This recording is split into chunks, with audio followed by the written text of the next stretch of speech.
দরজা বন্ধ করে হরি নাম করতে গিয়ে কোনো কোনো দুষ্ট মতলব কোনো কু অভিসন্ধি করে।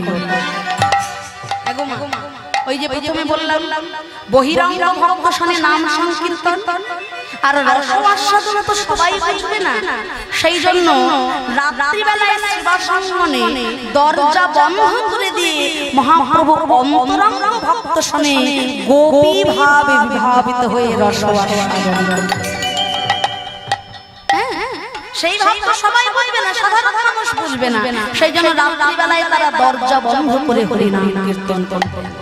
চাপাল গোপাল এই কথাটা যেই না শুনবে যে রাত্রিবেলায় দরজা বন্ধ করে হরি নাম করা হচ্ছে, চাপাল গোপাল প্রধানিত হয়ে কি রাত্রিবেলায় দরজা বন্ধ করে দিয়ে হরি নাম কেন? হরি নাম করবে করুক, ওরা সবার সামনে করুক, কিন্তু রাত্রিবেলায় দরজা বন্ধ করে কেন? বেশ, আপনারা যা বললেন আমি শুনলাম, কিন্তু শুধু শুনলেই হবে না, আজ রাত্রে আমি যাব ওই শ্রীবাস জঙ্গলে। আমি নিজে চোখে দেখব যে ওই নিমাই বেটা দরজা বন্ধ করে রাত্রিবেলা শ্রীবাস অঙ্গনে হরি নাম করে কিনা। যদি দেখি রাত্রিবেলা ওরা দরজা বন্ধ করে হরি নাম করছে, তাহলে আজ রাত্রের মধ্যেই আমি একটা প্রতিবিধান করবই। তাই ভবানী পূজার সামগ্রী নিয়ে চাপাল গোপাল আজকে রাতের অন্ধকারে, ঘোর অন্ধকারে চলেছে শ্রীবাস অঙ্গনে। ওদিকে শ্রীবাস অঙ্গনে সকল ভক্তগণ মহাপ্রভুকে ঘিরে ঘিরে প্রাণ ভরে গাইছে, ভজ রাধা কৃষ্ণ গোপাল কৃষ্ণ কৃষ্ণ কৃষ্ণ বল মুখে ভজ রাধা কৃষ্ণ গোপাল কৃষ্ণ কৃষ্ণ কৃষ্ণ বল মুখে মন রাধা কৃষ্ণ গোপাল কৃষ্ণ কৃষ্ণ কৃষ্ণ মুখে দে মন রাধা কৃষ্ণ গোপাল কৃষ্ণ কৃষ্ণ কৃষ্ণ বল ভজ রাধা কৃষ্ণ গোপাল কৃষ্ণ কৃষ্ণ কৃষ্ণ বল মুখে মন আমি মুখ ভরে যাই অভাব মিটাই, আমি মুখ ভরে যাই অভাব মেটাই, আমি মুখ ভরে যাই অভাব মিটাই, আমি মুখ ভরে যাই অভাব মেটাই, স্বভাব জাগায় মহাসুখ। ভজ রাধা কৃষ্ণ গোপাল কৃষ্ণ কৃষ্ণ কৃষ্ণ বল মুখে মন রাধা কৃষ্ণ গোপাল কৃষ্ণ কৃষ্ণ কৃষ্ণ বল মুখে রে মন ওই হরি দিন বন্ধু চিরদিনের বন্ধু যাহার করুণা দিন বন্ধু চিরদিনের বন্ধু যাহার করুণা লোকে লোকে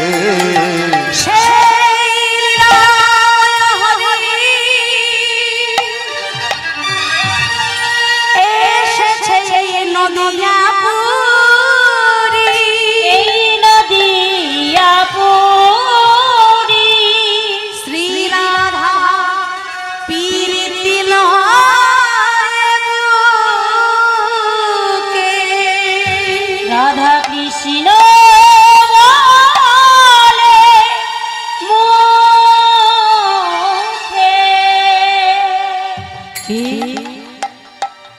আর আমি সহ্য করব না।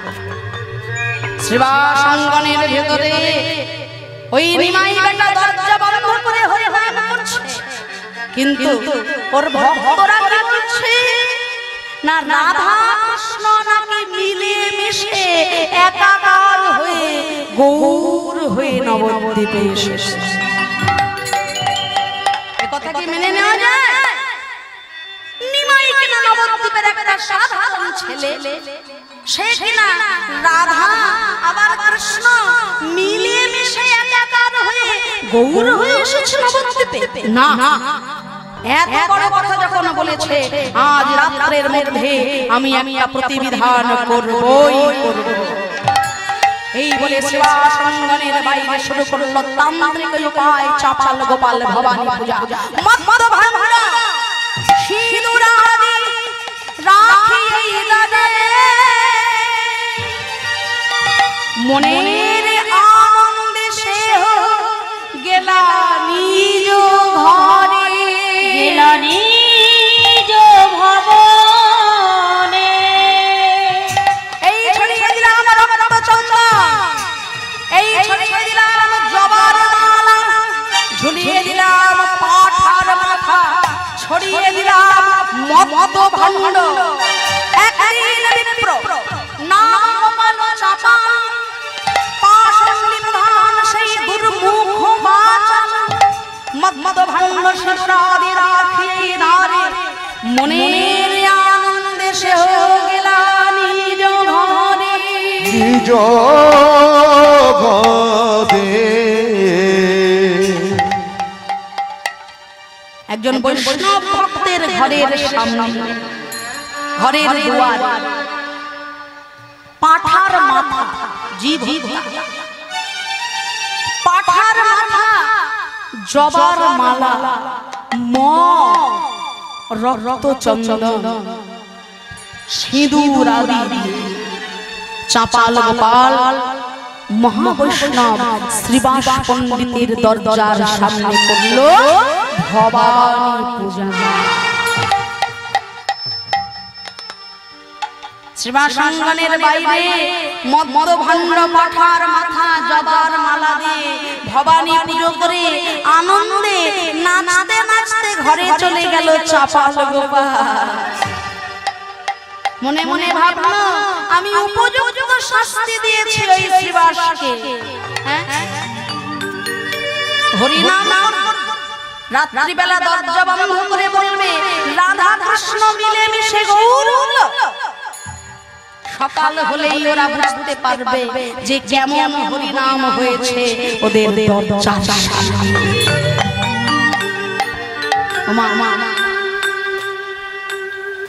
তুমি যে ভজনই করো না কেন, অন্য কোন ভজনশীল ব্যক্তিকে কখনো ব্যথা দিয়ে না। তুমি তোমার ভজন করো, কিন্তু তোমার ভজনের জন্য অপর একজন ভক্তের প্রাণে যেন ব্যথা না লাগে। তুমি জেনে শুনেও যদি আগুনে হাত দাও তাতেও হাত পুড়বে, আর না জেনেও যদি আগুনে হাত চলে যায় তাতেও কিন্তু হাত পুড়ে যায়। তাই এই জগতে যে যেমন কর্ম করে তাকে তেমন ফলটাই পেতে হবে। এই জগতে যে যেমন কর্ম করবে, তুমি লুকিয়ে লুকিয়ে যদি কোনো অপকর্ম করো, ভাবলাম যে আমি দেখলাম আর কেউ জানলো না, তাই কি না, যিনি আমাকে জানার দেখার, তিনি প্রত্যেকটা পদে পদে আমাকে লক্ষ্য করছেন। যখন কুরুক্ষেত্রের যুদ্ধ হয়ে গেল, টানা 18 দিন ধরে যুদ্ধ হলো, যুদ্ধ শেষ হবার পর মাতা গান্ধারী আমার হাতে একটি মশাল জ্বেলে নিলি, কুরুক্ষেত্রের যুদ্ধের মাঠে হা পুত্র প্রাণ পুত্র বলে কাঁদছে। যুদ্ধের মাঠে মা গান্ধারীর নয়ন জলে বক্ষ ভেসে যায়। কেন? 100খানা পুত্র সন্তান তার, কিন্তু অধর্মের পথ চলেছিল বলে 100টি সন্তানের একটিও সন্তান বেঁচে রইল না তাকে মা বলে ডাকার জন্য।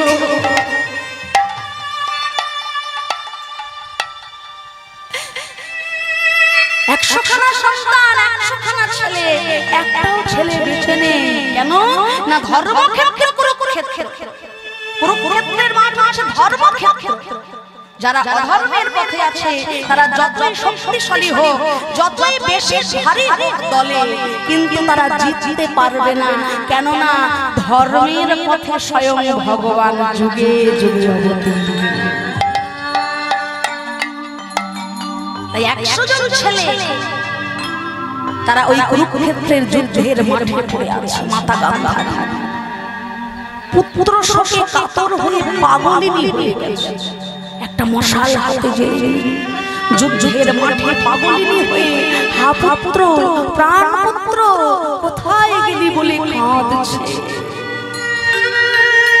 মাতা গান্ধারী একটি মশাল জ্বেলে পুত্র পুত্র বলে ক্রন্দন করতে করতে শুনতে পেলেন কে যেন অট্ট হাসি হাসছে পিছনে দাঁড়িয়ে দাঁড়িয়ে।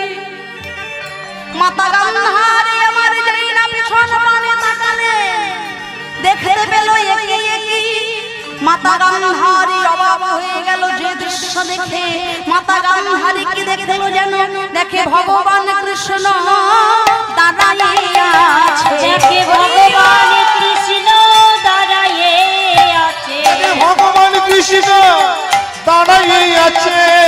ভগবান কৃষ্ণ দাঁড়িয়ে আছে। মাতা গান্ধারীর নয়নের কাছে ভগবান কৃষ্ণ দাঁড়িয়ে আছে। মাতা গান্ধারীর নয়নের কাছে মোহন মুরলী নয়ে। মাতা গান্ধারীর নয়নের কাছে মোহন মুরলী নয়ে। মাতা গান্ধারীর নয়নের কাছে মোহন মুরলী নয়ে। মাতা গান্ধারীর নয়নের কাছে মোহন মুরলী নয়ে। মাতা গান্ধারীর নয়নের কাছে মোহন মুরলী নয়ে।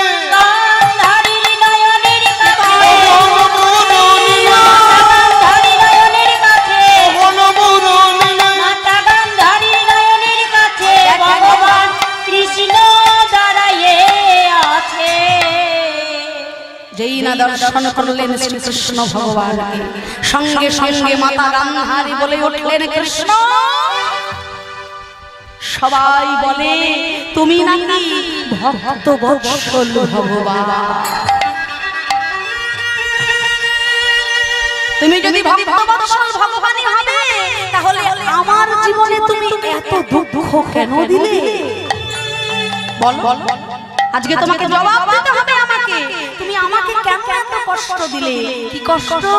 না 100 খানা পুত্রের জননী আমি, কিন্তু কুরুক্ষেত্রের এই মাঠে আমার একটি সন্তানও বেঁচে নাই আমাকে মা বলে ডাকার জন্য। শ্রীকৃষ্ণ দয়াময় বলে উঠলেন শোনো শোনো, আমার কিছু করার ক্ষমতা নেই। এ জগতে যে যেমন কর্ম করে সে তেমন ফল পায়। তাই তাই আমরা একটু কষ্ট পেলে দুঃখ পেলে ভগবানের কাছে আগে যাই, ঠাকুর তোমার কোনো দয়া নেই, সবাইকে বাদ দিয়ে তুমি আমার কপালে কেন এত দুঃখ দিলে? একটা কথা জেনে জানাতে হবে মা, ভগবানের কাছে গিয়ে গিয়ে আপনি দুঃখ চান দিতে পারবেন না। ভগবানের কাছে গিয়ে যদি আপনি কষ্ট চান সে আপনাকে দিতে পারবে না। কেন না তার কাছে ওই দুঃখ নামক কষ্ট নামক কোনো জিনিস নেই, তা দেবে কোথা থেকে? ঈশ্বর পরমেশ্বর সচ্চিদ আনন্দ বিগ্রহ অনাদি আদি গোবিন্দ সর্ব কারণে কারণ। তিনি হলেন সচ্চিদ আনন্দময়। ভগবান আনন্দময়, তার কাছে দুঃখ বলে কিছু নেই। বলে তাহলে আমরা এত দুঃখ পাই কেন? তার সন্তান হয়ে, ভগবানের সন্তান হয়ে আমরা কেন এত কষ্ট পাই? আমরা সারা জীবনে কত কষ্ট পাই। এই যে যারা যারা আছেন, কেউ কি হাত তুলে বলতে পারবেন যে আমার জীবনে কোনোদিন একটু দুঃখ আসে? শুধুই আনন্দ পারবো না। সে আপনি ভিখারি হন আর রাজা জমিদারি হন না কেন, রাজারও দুঃখ আছে, ভিখারিরও দুঃখ আছে, নেতারও দুঃখ আছে, মন্ত্রীরও দুঃখ আছে। পয়সা থাকলেই যে দুঃখ দূর হয়ে যাবে তা না। তাহলে আমরা এত দুঃখ পাই কেন? না ना बोलছে राम किसी को मारे नहीं ऐसा नहीं राम सब अपने आप मर जाते हैं करके बुरा काम हरि बोल हरि बोल ভগবানের ক্ষমতা নেই কাউকে দুঃখ দেওয়া কিন্তু আমরা কেন এত কষ্ট পাই নিজ কর্ম দোষে জীব নানা শাস্তি পায় মিছা মিছা দোষ দেয় আমার জগৎ পিতা মাতা গান্ধারী বললেন শোনো কৃষ্ণ একটা কথা তোমাকে বলে রাখি তুমি যে আমাকে কর্মের কথা বলছো আমার কর্ম দোষের কথা তুমি যে আমাকে বলছো শোনো আমি এমন ক্ষমতাশীল আমার এতটাই ক্ষমতা আছে যে বিগত 100টা আমি কি কি অপরাধ করেছি কি কি কর্ম করেছি তা সব আমার মনে আছে গত 100 জন্মে আমি যা যা কর্ম করেছি সেগুলো সব আমার মনে আছে তা সেই 100টা জন্মের মধ্যে আমি এত বড় কুকর্ম করিনি যার জন্য 100 খানা পুত্র হারিয়ে আমাকে অভাগিনী হয়ে ভগবান কৃষ্ণ কেঁদে বলে ওগো মা একবার ভালো করে ভেবে দেখো 100 জন্মের পর 101 জন্মের কথাটা তোমার মনে আছে কিনা হরি বল হরি বল তুমি 100 জন্মে কি করেছো না করেছো সেগুলো মনে আছে কিন্তু 101 জন্মে তুমি কি কর্ম করেছিলে সেটা কি তোমার মনে আছে বলে না সেটা আমি ভুলে গেছি শোনো আমি বলে দিচ্ছি ওই 101 জন্মে একজন কন্যা রূপে জন্ম হয়েছিল তোমার যখন বিবাহ হয়ে গেল বিবাহের পরে বাসর ঘরে তুমি তোমার স্বামীর কাছে আবদার করেছিলে কি না একটা মা মাকড়সা তোমার ঘরের উপরের চালে বসেছিল সেই মা মাকড়সাটা ছিল গর্ভবতী অন্তঃসত্ত্বা তুমি তোমার স্বামীর কাছে আবদার করে বলেছিলে ওই মা মাকড়সাটা আমার চাই ওটা আমাকে এনে দাও তোমার এখনকার স্বামী ধৃতরাষ্ট্র অন্ধ সেও তার কর্মের দোষে অন্ধ তুমি অন্যায় পথে যাচ্ছ সে কিন্তু তোমাকে বাধা দিয়ে বারণ করলো না তুমি যে অন্যায় কাজটা করলে তোমার স্বামী সেই জন্মে সেই অন্যায় কাজে তোমাকে বাধা দেয়নি তোমার বাঞ্ছা পূরণের জন্য অন্যায়ে সাহায্য করেছে তোমাকে যে অন্যায় করে সে যেমন অপরাধী যে অন্যায় সহ্য করে সেও সমান অপরাধী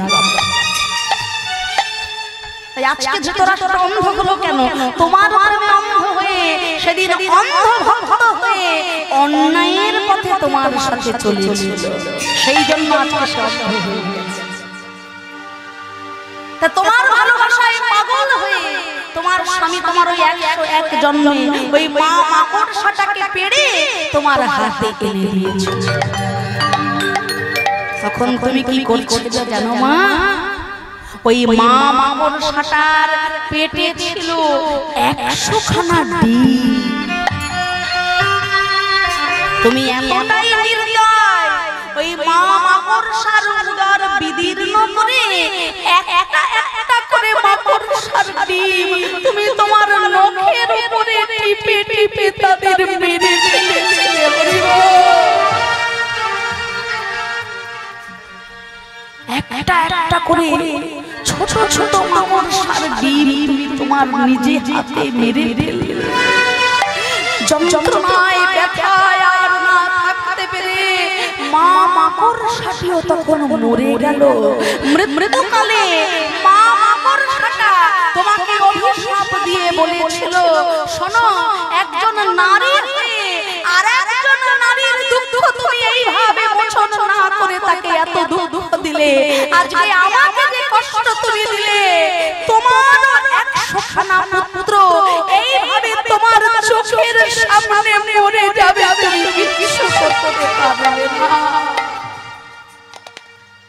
আজকে নিজের চোখের সামনে 100খানা সন্তান হারিয়ে যে কষ্ট, যে যন্ত্রণা আমি সহ্য করলাম, তোমারও একদিন, তুমিও তো মা, একদিন তোমারও সন্তান হবে। তোমার যখন সন্তান হবে, 100খানা সন্তান তোমার চোখের সামনে হাহাকার করে মরে যাবে, তখন তুমিও বুঝতে পারবে সন্তান হারানোর কত যন্ত্রণা। তোমার 100খানা জন্ম হলো, প্রত্যেকটা জন্মে একটা করে করে সন্তান তুমি হারাবে। তোমার 100খানা জন্মে 100খানা ছেলে, প্রত্যেক জন্মে একটা একটা করে ছেলে হতো, আর প্রত্যেক জন্মে তুমি একটা করে সন্তান হারানোর যন্ত্রণা সহ্য করবে। কিন্তু আমি কৃষ্ণ ভগবান তোমাকে করুণা করব বলে, কৃপা করব বলে 100 জন্ম তোমাকে ভালো রেখে এক জন্মে 100খানা পুত্র জন্ম দিয়ে ওই 100খানা পুত্রের মৃত্যু এক জন্মে করিয়ে দিয়ে 100 জন্মের কষ্ট তোমাকে এক জন্মে আমি পাই। হরি বল, হরি বল। ভালো করে বুঝে নিন, 100খানা জন্ম ধরে তোমাকে যে কষ্টটা পেতে হতো, সেই কষ্টটা আমি তোমাকে এক জন্মে পাইয়ে দিলাম। 100খানা ছেলে এক জন্মেই মৃত্যু হয়ে গেল। তাহলে আমি ভালো করলাম তোমার না খারাপ করলাম? তুমি যে আমাকে দোষ দিচ্ছ, আমি তোমার ভালো করলাম না খারাপ করলাম? 100 জন্ম তোমাকে কষ্ট পেতে দিলাম না, এক জন্মে তোমার 100 পুত্রের মৃত্যু দিয়ে এক জন্মে তোমাকে সব কষ্ট পাইয়ে দিলাম, 100 জন্ম তোমাকে কষ্ট পেতে দিলাম। তখন মাতা গান্ধারী আমার গোবিন্দের দুটি কর জড়িয়ে কেঁদে কেঁদে বলে, ওগো প্রাণ গোবিন্দ, ওরে দয়াময়, ওহে দয়াময়, সত্যি তুই ঠিক বলেছিস, ভক্ত আমার মাতা পিতা, ভক্ত আমার গুরু, ভক্ততে রেখেছে নাম বাঞ্ছা কল্পতরু। গোবিন্দ বলে, শোনো না, আমি যে ভক্তের দ্বারে বাঁধা থাকি, আমি যে ভক্তের দ্বারে বাঁধা থাকি, না না আমি ভক্ত বিনা রইতে নারী, আমি ভক্তের প্রেমে বাঁধা থাকি, আমি যে ভক্ত বিনা রইতে নারী, আমি ভক্ত বড় ভালোবাসি, আমি ভক্ত বিনা রইতে নারী, আমি ভক্ত বড় ভালোবাসি, আমি ভক্ত বিনা রইতে নারী, আমি ভক্তের প্রেমে বাঁধাই আছি, ভক্ত বিনা রইতে নারী, ভক্ত প্রেমে বাঁধাই আছি, ভক্ত প্রেমে বাঁধাই আছি, ভক্ত বিনা রইতে নারী, ভক্ত বিনা বাঁধাই- আমি যে ভক্তির দ্বারে বাঁধা থাকি। তাই মাগো, জীবনে আমরা যাই করি না কেন, আমাদের কর্মটা সঠিক রাখতে হবে। কর্মণ্যে বাধিকারস্তে মা ফলেষু কদাচন, মা কর্মফলং দুর্ঘুর্মাতে সঙ্গস্ত্বা কর্মণি। আমি যদি ভালো কর্ম করি, ভালো ফলের জন্য ভগবানের কাছে চাইতে হবে না। ভালো কর্ম যদি আমার হয়, তাহলে ভালো ফল আমি আপনা আপনি পাবো। জন্ম হওয়ার কথা, কর্ম করো ভালো। তোমার জন্ম কোথায় হয়েছে সেটা দেখার দরকার নেই।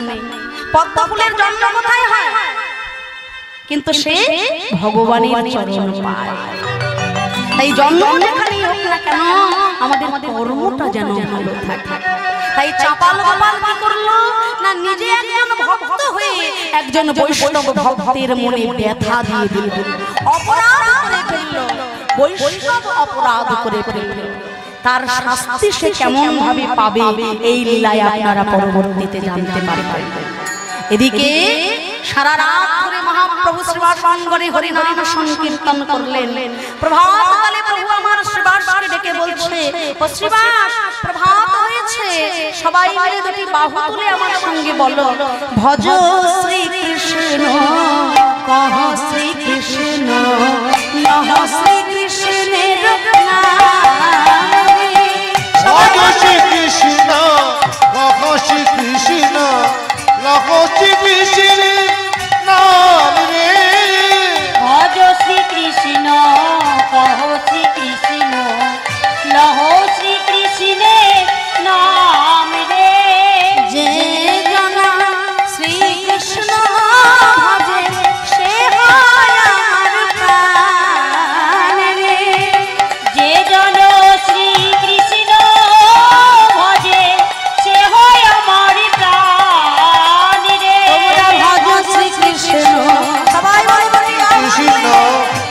শ্রীকৃষ্ণের নাম রে ভজ শ্রীকৃষ্ণ কহ শ্রীকৃষ্ণ লহ শ্রীকৃষ্ণের নাম রে।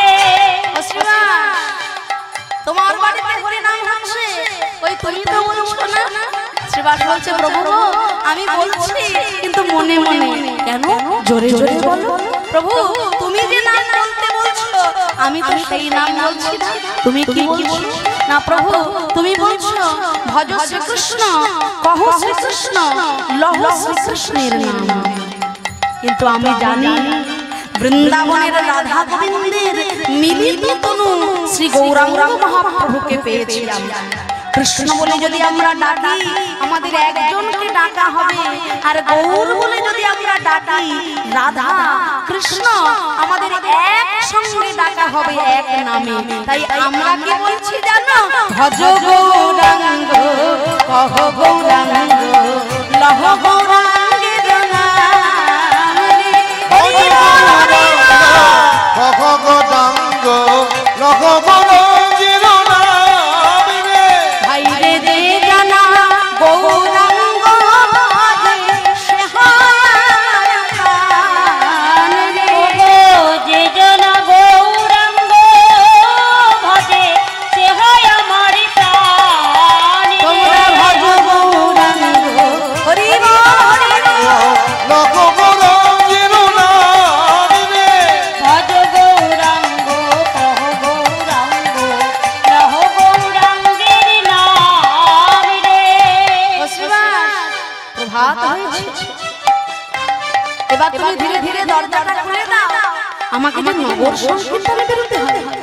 হ্যাঁ সারা রাত ধরে তোমার ঘরে ঘরে নাম হলো, এবার দরজা চাল, এবার বহিরঙ্গ ভক্তশনে নাম কীর্তন করতে হবে, আমাকে যে নগরে বেরোতে হবে। তুমি দরজা খুলে দাও শ্রীবাস, প্রভাত হয়েছে। শ্রীবাস ঠাকুর যাচ্ছেন দরজা খুলতে। প্রভাত সময় কালে সচিরানী নামাজ গৌর চাঁদ নাচিয়া বেড়ায় রে। কত সময় কালে শশীরানী নামাজে গৌর চাঁদ নাচিয়া বেড়ায় রে জগনী সচি মাতা গৌরাইল প্রেম দাতা ঘরে ঘরে হরি নাম বিলায় রে।